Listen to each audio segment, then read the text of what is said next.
Now, with regard to Nasir Rufai, you said he's an asset to the party, but he has weaknesses. Would you like to elaborate on what you consider these weaknesses of Malam Nasir Rufai? We would like to know. We would like to hear from you. It's not enough to just allege that he has weaknesses. What are those specific weaknesses? And then again, this new person is coming to join your party. What kind of compensation are they asking for? By that I mean, you know, what is the grand plan? The speculation there that they want to form a grand coalition to get APC and Tinubu out of power. If you could also shed some light on that. Thank you, Dr. Abati.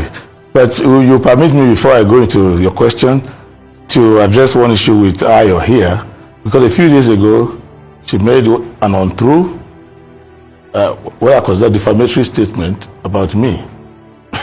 Defamatory. That's a very strong word. Defamatory, and I was surprised that Rufai was here. Rufai is next to AI. Yes, I thought Rufai is Mr. Fact Checker. Yes, and I thought she would have support for the president at some point. Well, you're asking towards the last election that your supporters should vote president. You are lying. Okay, please go ahead and debunk. Because you are lying. Number one, you are a journalist. Keep your personal opinion to yourself. No, it wasn't personal opinion. No, a journalist. I cannot give my personal opinion. No, you do that, but that's your choice. A journalist uses material, either in writing or visual, before you report something. There is no single fact. You know it is true that I ran the election to the end. You know it's true that I never asked anybody to step down for anybody. But you deliberately lied. Even now, I gave you an opportunity to be professional, to say, I got it wrong, I'm sorry. You are not doing that.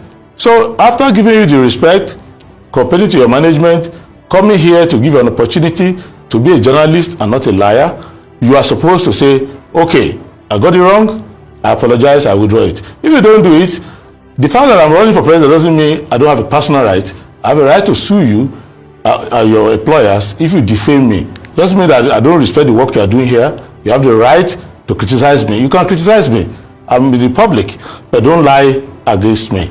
That's a fact. Okay, what is the right of reply you are exercising? Just state the facts, you know, as you like them presented. No, the fact is known to everybody, which is that in 2023, I ran for president against Tinubu and several others. The election was concluded. Then my party stood by me. We campaigned to the end. We asked our supporters to vote for us. When they mismanaged the election, I came to this studio here and I told you that they cheated in the election and they mismanaged the election, and I did all of that. You know that to be fact. You have your own candidate. You don't bring the talking point Mr. Deva, to the studio. No, fine. Okay, Mr. Fine. She also has a right, Dr. Abati, please, with due respect, sir. She also has a right to be able to read out where she got her facts from. Ayo, please go ahead. So did you at any point drum support for the Tinubu administration? And then when you came here the last time, or post your election, we did quiz you about that because you were very vocal about your Ms. Peter Obi from the Labour Party, and then you talked about the support for him, and we did quiz you on that the last time. I know where your malice is coming from, you and your Peter Obi. I have no problem with Obi and his fortune. Against any Let me explain something to you. You can't bring Peter Obi here.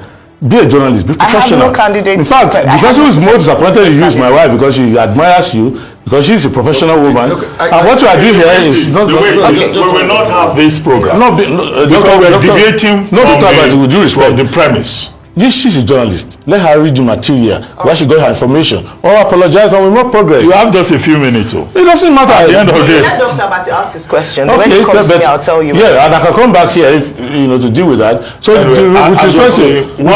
one of the occupational hazards that we have in this profession is that everybody is an expert in journalism. You know, we get taught how to do the job every day. Today is Friday. You don't have to be a journalist to that. Today is Friday. If someone is lying, is lying. But let me address the issue of verify and whatever.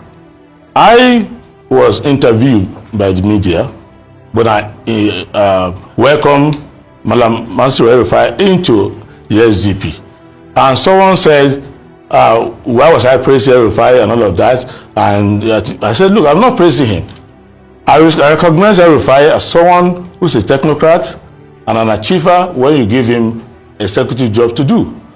He has his own weaknesses. He was mentioning to me or some problems, so people don't like him in some place. I said, everybody has their own weaknesses. He has his own weaknesses, and it's his job to deal with that. It's not my job. I'm not his therapist. I'm not his mentor. But you cannot deny the fact that he was a very effective FCT minister.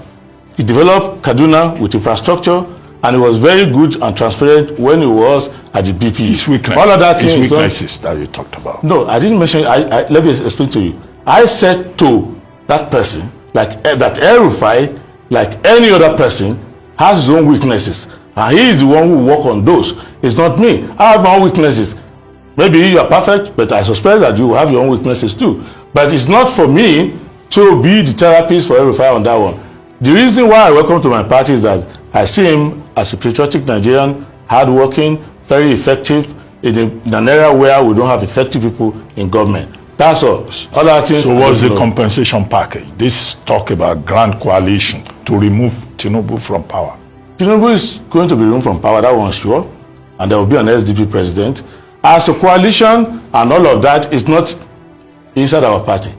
Maybe people are having discussion outside, and after having their discussion, they feel that they can come to the SDP and try to work within the SDP. But in SDP, we are following our program as before. We knew when all of them were ganging up and going up and down to Chatham House that they will not last. We knew that when they started sharing the spoil of office, they will scatter. We knew that the programs that all of them had will not work for the people and they will lose popularity. So we started preparing our party. We have no crisis. We started managing our party. When they were offering position, we didn't go and join them. We remain where we are. We keep talking to the people. Many more will join us. As the year goes by, it is like that. If you are consistent and you build your house and you are not diverted, distracted, and you focus on what you are doing, those who say they are experts will come back to you when their own has failed to now come to work with you. And what we are trying to do here is to make sure that whatever is chasing people from wherever they are coming from does not come into our party. Your grievance, your problem, your historical calamitatus that brought you to the party ends at the door when you join SDP. You now follow SDP as an ordinary member, go from your word. If you have other ambition, other plans, they are welcome. We are free. We are very, very organized party. We have institutions that work. We have learned from the lesson of APC and PDP that if institutions don't work, if you follow personality up and down, okay, quickly, you will fail. Are you aware that all these persons you are inviting to come and join your party, some of them are so strong on the ground that you will be the first person they will push aside? Let us see it, because let us understand something. I don't worry about that.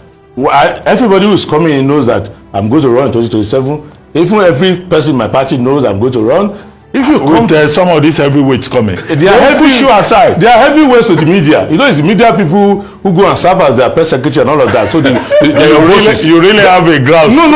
Because they are your bosses, so you look up to them. But for us, who's boss? Because they are the ones choosing press conferences. I don't know big men. With due respect. No, we can't come big men. No, I'm not insulting you. Everybody has bosses. No, we don't have bosses. Politicians have journalists work for them. But I don't mean specifically you are particular for anybody, but to call anybody big man when he's joining my party. I'm in my party, you come to join me. You said DP a personal property. No, there is what called seniority. Here now, I'm your guest. When you join my party, you are coming to learn from us the SDP way. You may have no politics elsewhere, but you are coming as an ordinary member, and we are open, we are fair. We are not like UPN, where Awolowo will be permanent president candidate, or that cannot join. No, you can join. You have very limited time. Yes. Okay. So one thing I would address what you'd come here to accuse me earlier on, and then my second question, which ties in with where you ended here. Yes. So the first thing is that, do you recall that you had a Twitter space with Segalink, Segun AS0SO, when you talked about your people supporting the administration of President Bola Ahmed Tinubu? What date? It was in 2023. 2023, what date? Before the election, after the election, when? It was in the process of the electioneering. You went on his platform and you asked people to support. Do you remember that you were on a Twitter space with Segun? I was saying to many people. Segalink. And you did say on that Twitter space that people should support President Bola Ahmed Tinubu. Not me. Play the Twitter space, because Twitter doesn't delete.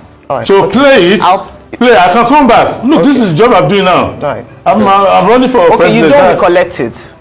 It's not that I don't recollect it. It did not happen. It did. And as you don't remember. You knew I was coming. You announced my initial, made it available. No, I didn't know you were going to. I can come back. In fact, I can wait here. I will come back. I can wait till tomorrow. Don't go anywhere. Okay. I will come back on no Monday. problem. So this is my question. Yes. I would. But if it's not true, if you found out it's not true, yes, I'll apologize to you. But Sega Link, you had a Twitter space with Sega Link, and you encouraged your supporters to support President Bola Ahmed Tinubu.